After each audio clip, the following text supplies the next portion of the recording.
Good morning, all my dear friends from RG YouTube channel. Please like, share and subscribe this channel. ನಿನ್ನೆ ನಾವು basic mathematics ಬಗ್ಗೆ ತಿಳ್ಕೊಂಡ್ವಿ. ಇವತ್ತು ಬಂದ್ಬಿಟ್ಟು percentage ಅಂತ ಹೇಳ್ಬಿಟ್ಟು ಹೇಳಿದ್ರೆ ಶೇಕಡವಾರು. ಪರ್ಸಂಟೇಜನ್ನು ಶೇಕಡವಾರು ಅಂತ ಹೇಳ್ಬಿಟ್ಟು ಹೇಳ್ತಾರೆ.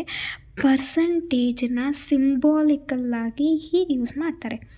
ಇನ್ನು ಪರ್ಸಂಟೇಜ್ನ ಸಿಂಬಲಲ್ಲಿ ಈ ಥರ ಯೂಸ್ ಮಾಡ್ತಾರೆ.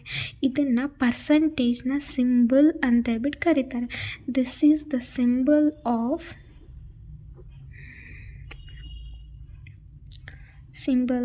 ಪರ್ಸಂಟೇಜ್. ಇದು ಪರ್ಸಂಟೇಜ್ನ ಸಿಂಬಲ್ ಅಂತ ಹೇಳ್ಬಿಟ್ಟು ಕರೀತಾರೆ. ನೆಕ್ಸ್ಟ್ ಬಂದ್ಬಿಟ್ಟು ಪರ್ಸಂಟೇಜ್ ಅಂದರೆ ಪರ್ಸಂಟೇಜ್ ಯಾವಾಗಲೂ 100% ಇರುತ್ತೆ.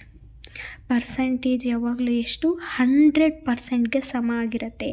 ಪರ್ಸಂಟೇಜ್ ಅಂದರೆ 100%. ಪರ್ಸಂಟೇಜ್ ಏನಿದು? ಪರ್ಸಂಟೇಜ್ ಅಂದರೆ ನಾವು ಎಲ್ಲೆಲ್ಲಿ ಯೂಸ್ ಮಾಡ್ತೀವಿ? ನಾವೀಗ ಆಲ್ರೆಡಿ ಸ್ಕೂಲ್ ಡೇಸಲ್ಲಿ ಪರ್ಸಂಟೇಜ್ ಬಗ್ಗೆ ತಿಳ್ಕೊಂಡಿರ್ತೀವಿ, ಲೈಟಾಗಿ ತಿಳ್ಕೊಂಡಿರ್ತೀವಿ. ಆಮೇಲೆ PU ಅಲ್ಲಿ ತಿಳ್ಕೊಂಡಿರ್ತೀವಿ. ಡಿಗ್ರಿಯಲ್ಲಿ ಯಾರ್ಯಾರು ಮ್ಯಾಥ್ಸ್ ಓದಿರ್ತಾರೆ ಅಲ್ಲೂ ಕೂಡ ಪರ್ಸಂಟೇಜ್ ಬಗ್ಗೆ ತಿಳ್ಕೊಂಡಿರ್ತಾರೆ. ಈಗ ನಾವು ಬ್ಯಾಂಕಿಂಗಲ್ಲಿ ಇದ್ರ ಬಗ್ಗೆ ಇನ್ನಷ್ಟು ತಿಳ್ಕೊಳ್ತಾ ಹೋಗೋಣ. ಪರ್ಸಂಟೇಜ್ ಯಾವಾಗಲೂ 100%ಗೆ ಸಮವಾಗಿರುತ್ತೆ. ಪರ್ಸಂಟೇಜ್ ಏನು ಹೇಳಿ? ಪರ್ ಅಂದರೆ 1. ಸೆಂಟೇಜ್ ಅಂತ ಹೇಳ್ಬಿಟ್ಟು ಹೇಳಿದ್ರೆ 100. ಇದೆರಡನ್ನು ಕೂಡಿದ್ರೆ ಏನಾಗುತ್ತೆ? 100 ಇಂಟು 1 ಇಂಟು 100 100ಗೆ ಸಮ. ಸೊ ಪರ್ಸಂಟೇಜ್ ಪರ್ ಅಂದರೆ 1, ಸೆಂಟೇಜ್ ಅಂದರೆ 100. ಪರ್ಸಂಟೇಜ್ ಎರಡನ್ನೂ ಕೂಡಿದಾಗ ಗುಣಿಸಿದಾಗ ನಮಗೇನಾಗುತ್ತೆ? 100 ಸಿಗುತ್ತೆ. ಸೊ ಫೈನಲಾಗಿ ಪರ್ಸಂಟೇಜ್ ಅಂತ ಹೇಳ್ಬಿಟ್ಟು ಹೇಳಿದ್ರೆ 100ಗೆ ಸಮನಾಗುತ್ತೆ. ಪರ್ಸಂಟೇಜ್ ಅಂದರೆ ಏನಂತ ಹೇಳ್ಬಿಟ್ಟು ತಿಳ್ಕೊಂಡ್ವಿ. ಪರ್ಸಂಟೇಜಲ್ಲೇ ಇದೆ ನಮಗೆ ವ್ಯಾಲ್ಯೂ 100%. ಎಲ್ಲೆಲ್ಲಿ ಪರ್ಸೆಂಟ್ ನೋಡ್ತೀವೋ ಅಲ್ಲೆಲ್ಲ ಪರ್ಸಂಟೇಜ್ನ ಹಾಕ್ತೀವಿ. ನಾವು ಕಾಮನ್ನಾಗಿ ಪರ್ಸಂಟೇಜ್ನ ಎಲ್ಲಿ ನೋಡ್ತೀವಿ? 10th, especially in 10th standard, and next one is the 12th standard. ನಾವು ಫಸ್ಟ್ PUCಯಲ್ಲಿ ಕೂಡ ನೋಡಿರ್ತೀವಿ ಆ್ಯಂಡ್ ಡಿಗ್ರಿನಲ್ಲೂ ಕೂಡ ನೋಡ್ತೀವಿ. ಎಸ್ಪೆಷಲಿ ಇನ್ ದಿಸ್ ಟೈಮ್ ನಾವು ಯಾವುದಾದ್ರೂ ರಿಲೇಷನ್ ಮದುವೆಗೆ ಹೋದ್ವಿ, ಏನಾದರೂ ಫಂಕ್ಷನ್ಗೆ ಹೋದ್ವಿ, ಎಲ್ಲ ಕಡೆ 10th ಎಷ್ಟು ಪರ್ಸೆಂಟೇಜು? ಎಕ್ಸಾಮ್ ಬರೋದಕ್ಕಿಂತ ಮುಂಚೆ ಪರ್ಸೆಂಟೇಜ್ ಚೆನ್ನಾಗಿ ಸ್ಕೋರ್ ಮಾಡಬೇಕು. ಹೆಂಗೆ ನಾವು ಪರ್ಸಂಟೇಜ್ನ ಕಂಡುಹಿಡಿತೀವಿ? ನಾನು ಬಂದ್ಬಿಟ್ಟು PU ಅಲ್ಲಿ 484 ಸ್ಕೋರ್ ಆಯಿತು. 484 ಮಾರ್ಕ್ಸ್ ಸ್ಕೋರ್ ಆಯಿತು. 484 ಫೈಂಡ್ ದ ಪರ್ಸಂಟೇಜ್ ಅಂತ ಹೇಳ್ಬಿಟ್ಟು ಹೇಳ್ತಾರೆ. 484 ಪರ್ಸಂಟೇಜ್ ಹೆಂಗೆ ಕಂಡುಹಿಡಿಯೋದು? ಇವಾಗ ಪರ್ಸಂಟೇಜ್ನ ಹೇಗೆ ಕಂಡುಹಿಡಿತೀವಿ? ಒಂದು ವ್ಯಾಲ್ಯೂ ಅಥವಾ ಮಾರ್ಕ್ಸ್ ಕೊಟ್ಟು ಅದರ ಪರ್ಸಂಟೇಜ್ ಕಂಡುಹಿಡೀರಿ ಅಂತೇಳ್ಬಿಟ್ಟು ಹೇಳಿದ್ರೆ ಹೇಗೆ ಕಂಡುಹಿಡ್ತೀವಿ ಅನ್ನೋದನ್ನು ನೋಡಿ. ಫಸ್ಟ್ ಆಫ್ ಆಲ್ ಏನು, ನಾವು ಪರ್ಸಂಟೇಜ್ ಕಂಡುಹಿಡಬೇಕು. ಪರ್ಸಂಟೇಜ್ ಯಾವಾಗಲೂ ಏನು 100% ಇರುತ್ತೆ. 100% ಆಯಿತಾ? ನಮಗೆ 100 ವ್ಯಾಲ್ಯೂ ಗೊತ್ತಿದೆ.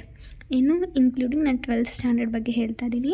ನಮಗೆ 100 ವ್ಯಾಲ್ಯೂ ಗೊತ್ತಿದೆ. ಅದರಲ್ಲಿ 100 ವ್ಯಾಲ್ಯೂ ಗೊತ್ತಿದೆ. 100ನ ವ್ಯಾಲ್ಯೂ ಎಷ್ಟು? 600 ಅಂದರೆ ಟೋಟಲ್ ಸಬ್ಜೆಕ್ಟ್ ಮಾರ್ಕ್ಸ್. ಆಯಿತಾ? 100 ಆಯಿತಾ? ಇವಾಗ ನಮಗೇನು ಬೇಕು? 484. ಇದಕ್ಕೆ ಪರ್ಸಂಟೇಜ್ ಕಂಡುಹಿಡಿಯೋದ್ರಿಂದ ನಾವೇನು ಮಾಡ್ತೀವಿ? ನಮಗೆ ಎಷ್ಟು ಯಾವ ವ್ಯಾಲ್ಯೂಗೆ ನಾವು ಪರ್ಸಂಟೇಜ್ ಕಂಡುಹಿಡಿಬೇಕು? 484ಗೆ ನಮಗೆ ಟೋಟಲ್ ಗೊತ್ತಿದೆ. ಏನು 2nd PUC ನಾವು ಎಷ್ಟು ಎಕ್ಸಾಮಿಗೆ ಬರಿತೀವಿ ಅಂದರೆ ಟೋಟಲ್ ಗೊತ್ತಿದೆ. ಎಷ್ಟು ಮಾರ್ಕ್ಸಿಗೆ ಬರಿತೀವಿ? 600 ಮಾರ್ಕ್ಸಿಗೆ ಬರಿತೀವಿ. 600 ಎಷ್ಟು ಪರ್ಸಂಟೇಜು? 600 100%. ಆಯಿತಾ? 600 ಎಷ್ಟು ಪರ್ಸೆಂಟ್? 100%. 100% ಅಂದರೆ 600. ಸೊ ಕ್ಯಾಲ್ಕುಲೇಷನ್ ಮಾಡಿಬಿಟ್ಟು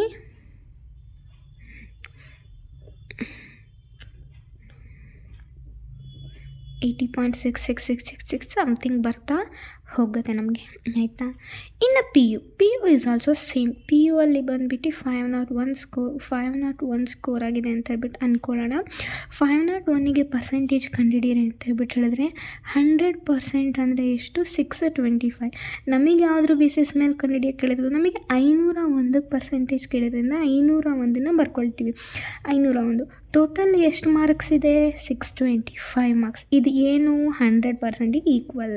ನಮಗೆ 100% ಗೊತ್ತಿದೆ, 100%ನ ವ್ಯಾಲ್ಯೂ ಇದು. ನಾವು 501%ಗೆ ವ್ಯಾಲ್ಯೂನ ಕಂಡುಹಿಡಿಬೇಕು. ಸೊ ಇದನ್ನು ಸಾಲ್ವ್ ಮಾಡಬೇಕು. ಇದನ್ನು ನಾವು ಇದು 12th ಇದು 10th ನಾವು ಪರ್ಸೆಂಟೇಜ್ನ ನಾರ್ಮಲಾಗಿ ನಾವು ಪರ್ಸೆಂಟೇಜ್ ಬಗ್ಗೆ ಇಲ್ಲೇ ಹೆಚ್ಚಾಗಿ ನಾವು ನೋಡೋದು, ಆಯಿತಾ. ಈ ಪರ್ಸೆಂಟೇಜ್ನ ಬಿಟ್ಬಿಟ್ಟು ಇನ್ನು ಓದೋ ವಿಷಯಕ್ಕೆ ಬಂದರೆ ನಾವು ಯಾವ ಥರ ಪರ್ಸೆಂಟೇಜ್ ಬಗ್ಗೆ ತಿಳ್ಕೊಳ್ಳೋಣ. ಇವಾಗ ನೋಡಿ 1% ಅಂತ ಹೇಳ್ತಾರೆ. 1% ಇದನ್ನು ಹೇಗೆ ಬರ್ಕೊಳ್ತೀರಾ? 1 ಅನ್ನೋದು, ಆಯಿತಾ. ಪರ್ಸೆಂಟ್ ಅಂದರೆ ಯಾವಾಗಲೂ ಏನು?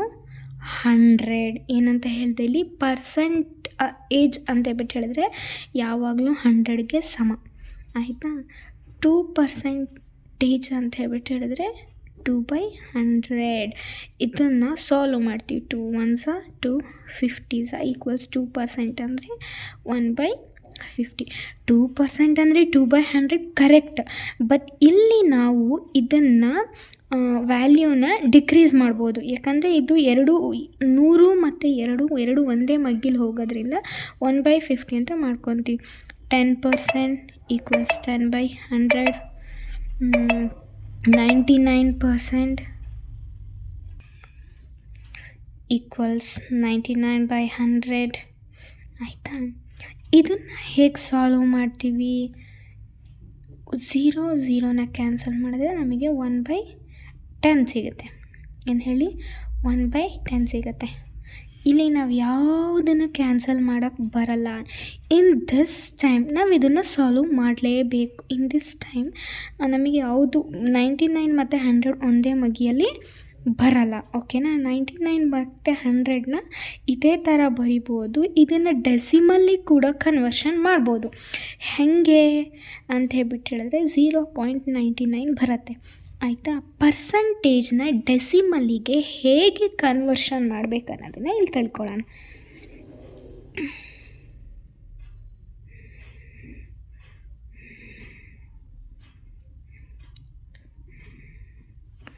Conversion of percentage into decimal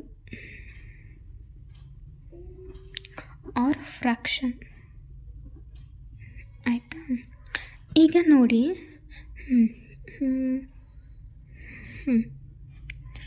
100% ಅಂತ ಬಿಟ್ಟು ಹೇಳಿದ್ರೆ 100/100. ಇಲ್ಲಿ ಏನು ನಮಗೆ ಫ್ರ್ಯಾಕ್ಷನ್ ವ್ಯಾಲ್ಯೂ ಬರಲ್ಲ. 1/1 ಈಕ್ವಲ್ಸ್ 1 ಬರುತ್ತೆ. ಇಲ್ಲಿ ಬಂದುಬಿಟ್ಟು ನಮಗೇನು ಫ್ರ್ಯಾಕ್ಷನ್ ವ್ಯಾಲ್ಯೂ ಬರಲ್ಲ. ಏನು ಹೇಳಿ? ಫ್ರ್ಯಾಕ್ಷನ್ ವ್ಯಾಲ್ಯೂ ಬರಲ್ಲ.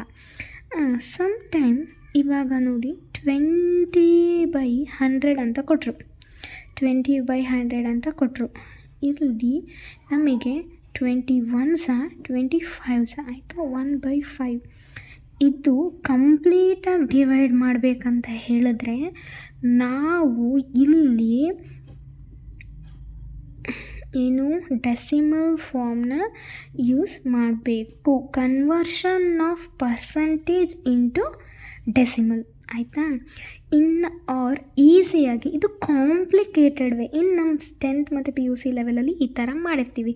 ನಾವು ಬ್ಯಾಂಕಿಂಗ್ ಲೆವೆಲಲ್ಲಿ ಮಾಡೋದಾದರೆ 20/100. 100 ಇಲ್ಲಿ ಎಷ್ಟು ಝೀರೋಸ್ ಇದೆ? 2 ಝೀರೋಸ್ ಇದೆ. ಸೊ ಪರ್ಸಂಟೇಜ್ ಕೆಳಗಡೆ 100 ಇಲ್ಲಿ ಝೀರೋಸ್ ಇದ್ದಾಗ ಮಾತ್ರ ಈ ಮೆಥಡ್ ವರ್ಕ್ ಆಗುತ್ತೆ. ಇಲ್ಲಿ ಝೀರೋಸ್ ಇದ್ದಾಗ ಮೇಲ್ಗಡೆ 1 0 2 0 ಇದೆ. ಈ ವ್ಯಾಲ್ಯೂ ಪಕ್ಕದಲ್ಲಿ 1 0 2 0 ಇದೆ. ಹಿಂಗೆ ಮೇಲೆ ಬಂದುಬಿಟ್ಟು ನಾವು ರೈಟ್ ಸೈಡಿಂದ ಕೌಂಟ್ ಮಾಡಬೇಕು, ನಾಟ್ ಲೆಫ್ಟ್ ಸೈಡ್. ರೈಟ್ ಸೈಡಿಂದ 2ನ ಕೌಂಟ್ ಮಾಡಬೇಕು. 1 ಡಿಜಿಟ್ 2 ಡಿಜಿಟ್ 2 ಡಿಜಿಟ್ ಆದಮೇಲೆ ನಾವು ಪಾಯಿಂಟ್ನ ಹಾಕ್ತೀವಿ. ಏನು ಹೇಳಿ, 2 ಡಿಜಿಟ್ನ ಆದಮೇಲೆ ನಾವು ಪಾಯಿಂಟ್ನ ಹಾಕ್ತೀವಿ. ಸೊ ಇದನ್ನು ಇಲ್ಲಿ ಹೇಳ್ತೀನಿ, 20/100 ಅಂತ ಹೇಳ್ಬಿಟ್ಟು ಹೇಳಿದ್ರೆ 20 ಅಂತ ಬರ್ಕೊತೀವಿ. 1 ಡಿಜಿಟ್ ಮತ್ತು 2 ಡಿಜಿಟ್, 1 ಡಿಜಿಟ್ ಮತ್ತು 2 ಡಿಜಿಟ್ ಆದಮೇಲೆ ಪಾಯಿಂಟ್ನ ಹೇಳ್ತೀವಿ. ಪಾಯಿಂಟ್ ಹಿಂದೆ ಏನೂ ಇಲ್ದೇ ಇರಬಾರ್ದು. ಸೊ ದಟ್ಸ್ ವೈ ನಾವು 20 ಹಾಕ್ತೀವಿ. 0.20 is nothing but 0.2. This is the easy method of conversion of percentage into decimal or fraction. ಆಯಿತಾ? 50/100 ಈ ಮೆಥಡ್ ಅಲ್ಲ, ಇದು ರಾಂಗ್. ಇದು ಕರೆಕ್ಟ್ ಮೆಥಡ್, ಬಟ್ ಟೈಮ್ ತುಂಬ ತಗೊಳುತ್ತೆ. ಓಕೆನಾ? ದಟ್ಸ್ ವೈ ನಾವು ಈ ಮೆಥಡ್ನ ಸಾಲ್ವ್ ಮಾಡೋಣ. ಇವಾಗ ಹೇಳಿದ್ವಿ 1 ಪಕ್ಕದಲ್ಲಿ 1 ಕೆಳಗಡೆ ಇನ್ನು ಇದನ್ನು ನ್ಯೂಮರೇಟರ್, ಇದನ್ನು ಡಿನಾಮಿನೇಟರ್ ಅಂತ ಹೇಳ್ಬಿಟ್ಟು ಕರೀತಾರೆ. ನ್ಯೂಮಿನೇಟರ್ ಮತ್ತು ಡಿನಾಮಿನೇಟರಲ್ಲಿ ಝೀರೋಸ್ ಇದ್ದಾಗ ಮಾತ್ರ ಈ ಮೆಥಡ್ನ ನಾವು ವರ್ಕ್ ಆಗುತ್ತೆ.